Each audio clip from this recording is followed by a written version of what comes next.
Hey, I'm Peter Franson from christiangeekcentral.com and Spirit Blade Productions. Welcome to Essential Issues, where I talk about DC Comics 1 week after their release on the Ultra tier of the DC Universe Infinite subscription service. In each installment, I pick an assortment of comics to talk about, of course, as a DC fan, and also explore what, if anything, they have to say about the essential issues of real life. Now, warning, full spoilers for everything that I talk about, so be aware this is your first and only warning that many spoilers lie ahead. Okay, right now we're going to take a look at comics, well, mostly originally released to the Ultra tier on November 7th, with one exception, the first one released to the Ultra tier on October 31st. So let's get to that first. Batman 138. Original publishing date of October 2nd, 2023, and in this story, Batman brainwashes Jason Todd to experience crippling fear when adrenaline kicks in. And, of course, this causes major conflict as the other heroes in Gotham learn about this and become furious and see Batman as having gone over the deep end. And I think we're supposed to agree that this is extreme. You know, we do see the persona that Batman created for himself as a backup persona in case he was being mind controlled, the Batman of Zur-Anar. We see indications that he is trying to gain control, and so this may be his influence we're seeing in these actions against Jason Todd, but I'm not entirely sure that Batman is completely morally off base here. In a scene explaining his actions, he apologizes to Jason, saying, you know, this is the only way. He says, I love you, but you're a murderer. You're a bull in a china shop, and I go round after round with you, trying to figure out how to help make you a better man, to heal you. And Jason's like, heal me, you know, this isn't you, Bruce. You're controlling, but I mean, this is like, you know, you've gone off the deep end here. And he says, this isn't punishment, Jason. I love you. This is a gift.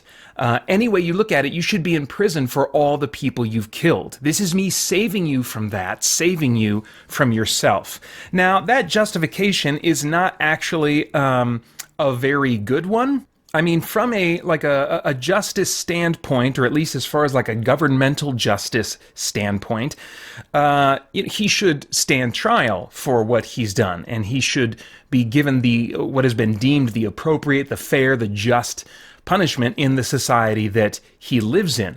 But one thing to consider is that Batman doesn't bring up, which I think would maybe help his argument a little bit more, is that, Jason, no prison can hold you. You deserve prison, and no prison can hold you. I trained you too well, you know. We're living in this. I think what's interesting about this that kind of messes up the waters, muddies the waters a bit, is that we're dealing with characters that are essentially superhuman. And I know, no, that's the cool thing about Batman. He doesn't have superpowers. Yes, in the context of the DC Universe, but in the way he's written, the kind of stuff he pulls off all the time, on routine, he is superhuman by real-world standards, as are, you know, his allies. All right, sorry, I had to take care of some laundry there. But so we're living in this world where they don't lean on this in his argument, but where a prison probably can't hold him, certainly not a normal one. So, I mean, you know, maybe we could bring up some of the special metahuman prisons and stuff like that. But I kind of wish they would have gone in that direction, leaned on that idea a little bit more, because I think it would bring to the surface more this idea of the failure of man-made justice to ultimately be pure and true justice in the end, that is truly satisfying, truly right, and truly accomplishes bringing about justice. But we all experience that frustration, knowing that the justice that we try to bring about, that we try to organize, it ultimately falls short. And so it would be an interesting kind of wrestling with that, with Zur-Anar maybe pushing him to try and bring about what is ultimately a divine justice that he's actually incapable of bringing about. He doesn't have the wisdom, the capacity in other ways to bring about that kind of justice. Not that they would bring those theological issues in, but to see him come to the limits of recognizing, okay, I can't bring about justice. We as a government can't bring about true justice. We're all trying, and we can try to aim for that as best we can. And there are better and worse ways of trying to accomplish that. But just living in that tension of, our man-made justice is incomplete would be kind of a cool thing for them to tap into and recognize. I think as it is, there's enough muddiness, enough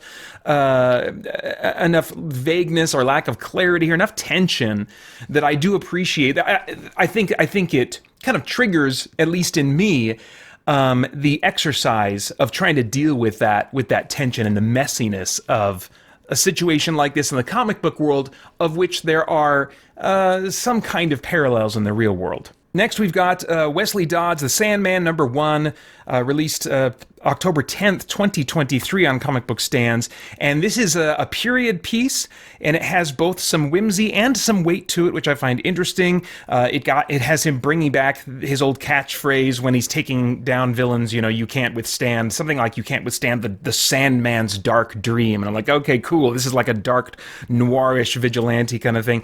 This feels like, in the same way that the recent kind of undead crossover event that featured a resurrected or zombified resurrected Wesley Dodds, this feels like another component in what would seem to me to be a comeback for Wesley Dodds. And so I'm on board. I want to see where they go. I do think one scene, just talking about moral complexity, falls short of really being a little bit more morally complex. Wesley takes to a general his proposal that the armies in, I don't know if, I think maybe they're approaching World War II. World War I is maybe over at this point. I can't remember. But he's proposing gas warfare, but that's sedative gas. So the mass application of sedative gas to execute humane warfare is what he's proposing to this general. He's got a plan drawn up, and the general says, "Mr. Dodds, what is it you think that we do here? We're in the combat business, bullets, grenades, bombs. You're talking about bedtime stories." And then he goes on to say, let's see here, "Son, you haven't considered the logistics. Say you not cold a division of Germans somewhere in the Ardennes, what then? How do you transport them? Where do you hold them captive when they wake up? Your proposal was written by someone who understands war only in the abstract. Here we deal in the practical." And I think this is actually a pretty good argument that does create some tension here. However, then the general is kind of like, his next line personifies him as just this cold and uncaring person. Maiming and killing is simpler, he says. Well, maiming and killing, really? Is that the argument, that maiming and killing is simpler? And then he adds cheaper. Ugh, okay. And then he says, lethal is what we do. And I think he had a better argument that represents an actual real tension. I think to villainize his argument with this last bit of dressing here takes away some of the genuine complexity and moral tension that would be good for us to wrestle with as we consider about the morality of warfare. Next up is Batman and Robin #2, released October 10th.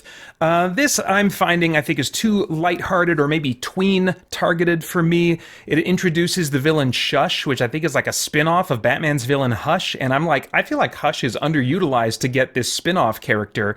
And then there's other villains that have like animal heads. I don't like anthropomorphic animals, so that's one step too close to that. And then Damian arguably blows his cover doing kung fu moves at school, and I'm like, this is just, I don't know, this doesn't feel as thought out and as grounded as I would like it to be. So I'm at least out, I think, until the next arc or the next creative team. Then next we've got World's Finest, Teen Titans #4, originally released October 10th. And this, I'm officially on skimming status with this book. It's the modern recontextualization of the original Teen Titans, I feel like is painted on a little heavier than I would like, and the art still feels a little bit more simplistic than I would like. It's generally more lighthearted and dramatically weightless than I would like.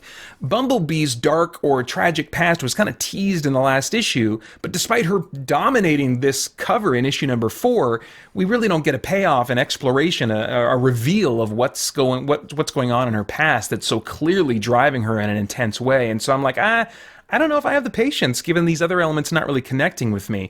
I can see World's Finest Teen Titans being a book that would help new readers invest in the adult Titans having had a history together as teen heroes. But I'm personally content for that history to be vague or just referenced and mostly undetailed in my mind. Of course, we can go back to the old comics, but I mean, they're going to read really dated today, so I'm not going to really do that either. But I'm just content to know they had a history, have some vague references to it now and then, and focus really on where they are today in the Titans book. Finally, Green Lantern #4, also published October 10th. We've got Hal and Barry, the Silver Age Green Lantern and Flash, and this issue showcases some cool, although maybe unnecessary teamwork. I'm thinking maybe Green Lantern could have done this by himself. Well, I'd have to think about what his new ring is capable of and what its limitations are, so maybe that's not true. But there's this great conversation that the two have, kind of talking about how Wally, Barry Allen's former Kid Flash sidekick, is not only married, but they've just had their third kid, and he tells that to Hal, and Hal's like, seriously? And then Barry's like, yeah, and Dick and the Titans are standing in for the League. Roy found his daughter, and Hal's like, getting old, and so they're kind of like having this realization that some of these heroes that are younger than them are actually entering into these more mature stages of life before they are. Then Barry really asks Hal what is my question, maybe the question of other readers as well. He says, Hal, what's going on? Why is Carol, this is the longtime love interest, the Lois Lane for Hal Jordan, why is Carol engaged to someone that's not you? And these two have had an on-again, off-again relationship over the decades, but I feel like I can't help but wonder if Jeremy Adams, the writer, is asking this question through the Flash and stating his intentions, really, to listen, this is not right.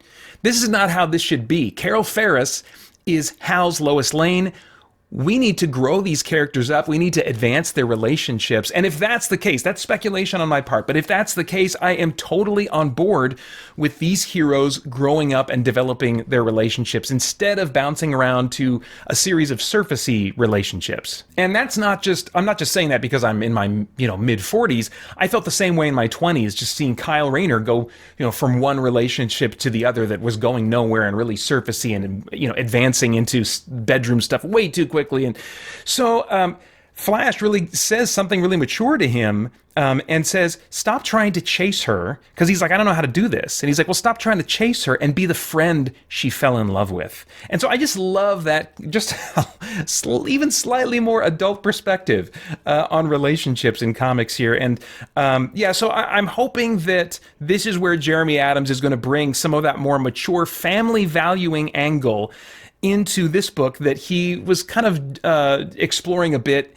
in his run on The Flash. Finally, I'll just make a brief comment on a backup story that's drawn in a very kind of youthful, kid-appealing kind of art style about some alien space kid that looks like he's from the planet Korrigar, and he's ambitious, trying to make a name for himself, and at the end, if we couldn't figure it out really early on, as I suspected almost with the first page, oh crap, this kid is the son of Thal Sinestro. That is like the final statement on the last page. And I'm like, what? So I'm not into a lighthearted story about the son of Sinestro, but I think giving Sinestro a son and maybe bringing him into the story could again be very interesting and play to the strengths I've already seen Adams demonstrate of having that kind of family dynamic in his books, in his writing. Now, this is written by Peter J. Tomasi, but I can see this character being set up to be part of Adams' main story. And even if he's not, Tomasi did a great run on Batman and Robin that really played with those father-son dynamics well. And so I don't know. I'm of two minds. I think the style of the storytelling is maybe at this point not for me, at least maybe the art, but I see potential, if handled maybe a different way, for this concept to really be interesting and appealing, maybe, who knows, even moving to me, depending on what kind of father-son dynamics they play with. Anyway, those are all of my thoughts on comic books for now. Which of these books has your attention and why? I'd be curious to know. I'd love to get your thoughts and reactions, as always, in the comments below. Remember also to check out christiangeekcentral.com for tons more content. Thanks for watching. Bye-bye.